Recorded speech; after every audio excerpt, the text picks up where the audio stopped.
मैं doctor Sanjay Jaiswal, director of Jaiswal hospital and neuro institute Kota, senior consultant neurologist. मैं पिछले 20 वर्षों से कोटा में चिकित्सा सेवा दे रहा हूँ एवं एपिलेप्सी या ब्रेगी के बारे में काफ़ी जन जागृति कैंप्स इत्यादि हम लोग अवेयरनेस कैंप कर रहे हैं। पिछले 15 वर्षों में प्रतिवर्ष 1 से 2 कैंप हम लोग नेशनल एपिलेप्सी डे के अवसर पर करते हैं। इन प्रयासों से हमने देखा है कि जो एपिलेप्सी के लोग पेशेंट्स जो थे पहले काफ़ी ट्रीटमेंट इत्यादि नहीं लेते थे, अब काफ़ी जागरूक हो गए हैं एवं इस तरह की स्थिति होने पर बहुत जल्दी ही ट्रीटमेंट शुरू कर देते हैं।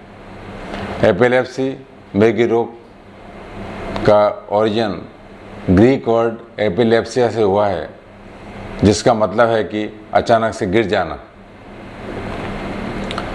ब्रेन मस्तिष्क के अंदर बहुत से न्यूरॉन्स होते हैं, कोशिकाएं होती हैं, छोटी छोटी कोशिकाएं होती हैं। इन कोशिकाओं के अंदर जो ब्रेन की इलेक्ट्रिकल एक्टिविटी है उसका संचार होता है। हम लोग जो भी बोलना, चालना, समझना जो भी कार्य होते हैं वो न्यूरॉन्स के द्वारा होते हैं एवं न्यूरॉन्स में जो इलेक्ट्रिकल सर्किट है उसकी गतिविधि की वजह से ये चीज़ें आगे बढ़ती हैं। ये देखा गया है कि जब इन न्यूरॉन्स में इलेक्ट्रिकल एक्टिविटी बहुत ज़्यादा मात्रा में बढ़ जाती है तो उससे रोगी को एपिलेप्सी या दौरे की शिकायत हो जाती है, जिसे फिट्स बोलते हैं। जब फिट्स बार बार पड़ने लग जाते हैं तो उसे मृगी रोग या एपिलेप्सी बोला जाता है।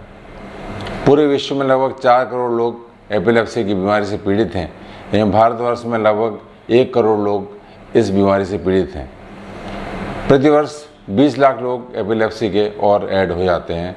इस तरह से हम अंदाज़ा लगा सकते हैं कि कितनी गंभीर एवं कितनी संख्या में बीमारी के रोगी हैं। ये भी देखा गया है कि 80 से 80% रोगी पूरे विश्व में अविकसित एवं विकासशील देशों में पाए जाते हैं। 60 से 70% रोगी अपना इस बीमारी की वजह से इलाज नहीं करा पाते एवं 50 से 60% रोगी लगभग 3 साल 4 साल बाद ही अपना इलाज शुरू कर पाते हैं। इन सब चीज़ों को देखते हुए WHO ने 1997 में एक नारा दिया था कि एपिलेप्सी आउट ऑफ शेडोज़। इसका अभिप्राय है कि पूरे विश्व से एपिलेप्सी का खात्मा करना है।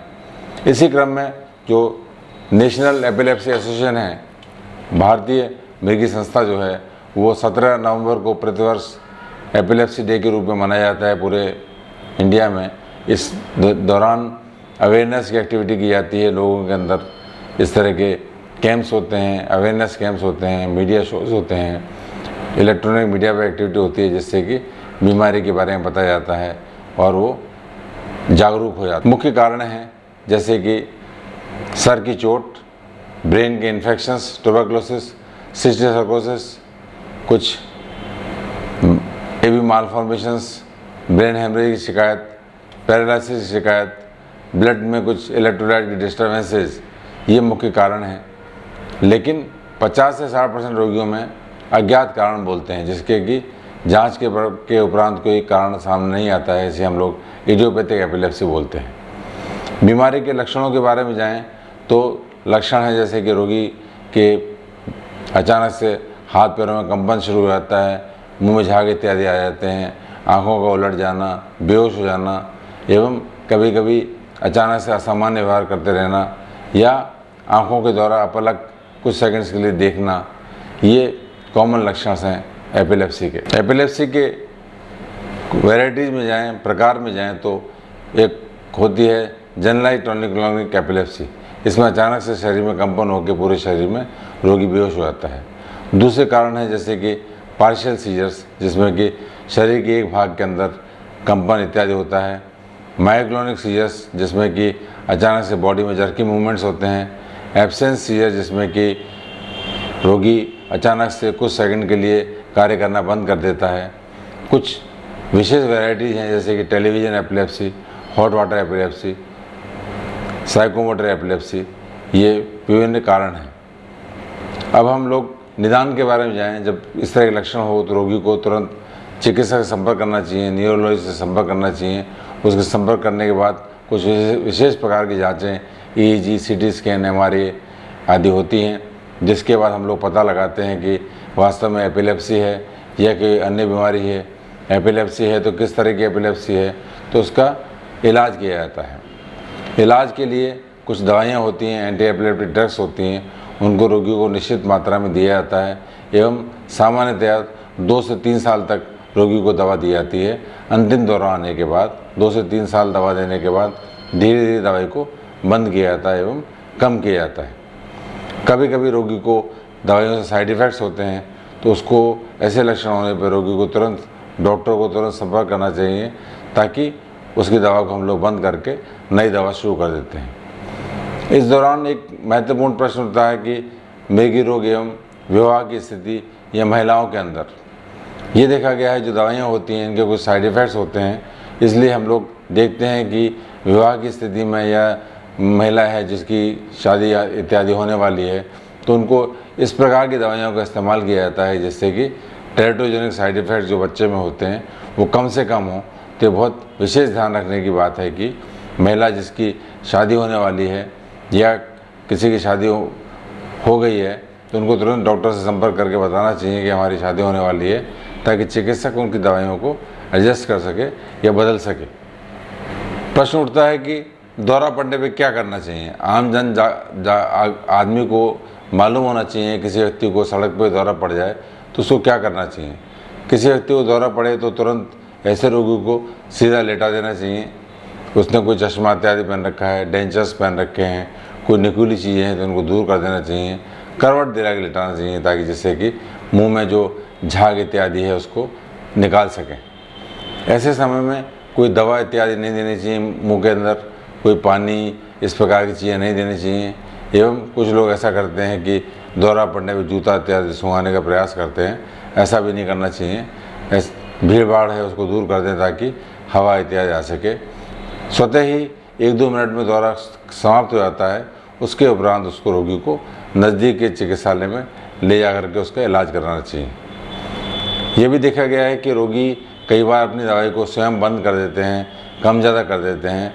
ऐसा नहीं करना चाहिए, चिकित्सक की राय में ही उनको अपनी दवा को कम ज़्यादा इत्यादि करना चाहिए। दौरा पड़ने के बाद विदेशों में तो उनके रोगी के ड्राइविंग लाइसेंस इत्यादि कुछ समय के लिए सस्पेंड हो जाते हैं। भारतवर्ष में ऐसी व्यवस्था नहीं है, लेकिन फिर भी यदि किसी व्यक्ति को दौरे की शिकायत है तो उनको ड्राइविंग नहीं करनी चाहिए एवं शुरुआत में आग के नज़दीक, बिजली के नज़दीक, पानी इत्यादि में नहीं जाना चाहिए, ताकि इस प्रकार की दुर्घटना होने पर बचा जा सके। मृगी के बारे में काफ़ी सामाजिक भ्रांतियाँ हैं। हमारे पास जो रोगी आते हैं, इलाज कराने आने से पूर्व काफ़ी देवी देवताओं के पास, मंदिरों में, अन्य स्थानों पर जाकर के वे प्रयास करते हैं कि बीमारी ठीक हो सके। ग्रामीण क्षेत्रों में इस प्रकार की धारणा है कि ये देवी देवताओं के चेहरे आते हैं रोगी के अंदर, इसलिए वो उन स्थानों पर जाकर के इस तरह के प्रयास करते हैं कि वहाँ ठीक हो सके। लेकिन ये धारणाएं बिल्कुल गलत है।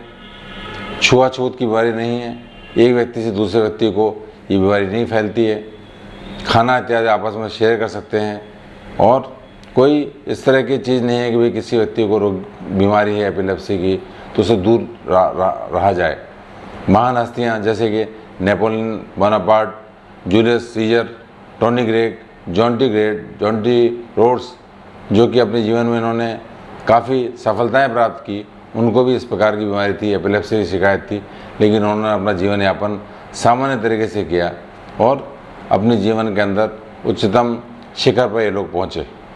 इसलिए मेरा सभी से अनुरोध है कि इस तरह के रोगियों के साथ कोई भेदभाव नहीं करें एवं कोई उनसे अलग रहना, अलग खाने की इस तरह की कोई चीज़ नहीं करें। वो लोग भी अपना सामान्य जीवन यापन कर सकते हैं एवं सामान्य तरीके से अपने समस्त कार्य को कर सकते हैं।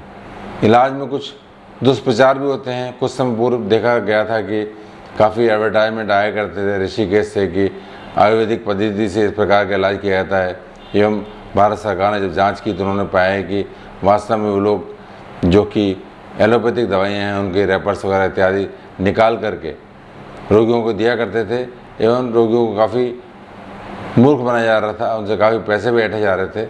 इस प्रकार की चीज़ों से दूर रहना चाहिए, अपने चिकित्सक से संपर्क करके नियमित उपचार करना चाहिए एवं सामान्य जीवन यापन गुजारें। टाइम पर उठना, बैठना, सोना, समय पर खाना पीना और समस्त कार्यों को सामान्य रूप से करना, इस प्रकार रहेंगे तो काफ़ी संभावना हो जाती है कि दौरा इत्यादि दोबारा नहीं आए। कुछ समय बाद 2 से 3 वर्षों के बाद हम लोग जांच इत्यादि करके धीरे धीरे दवाई को कम कर देते हैं एवं 70 से 80% रोगियों को पुनः दौरा इत्यादि नहीं आता है। अंत में मेरा यही कहना है कि मेगी रोग भी अन्य रोगों की तरह एक सामान्य रोग है। नियमित उपचार करने पर बीमारी को खात्मा किया जा सकता है।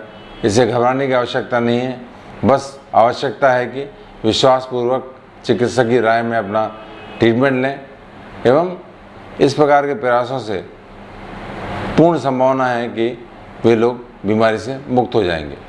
धन्यवाद।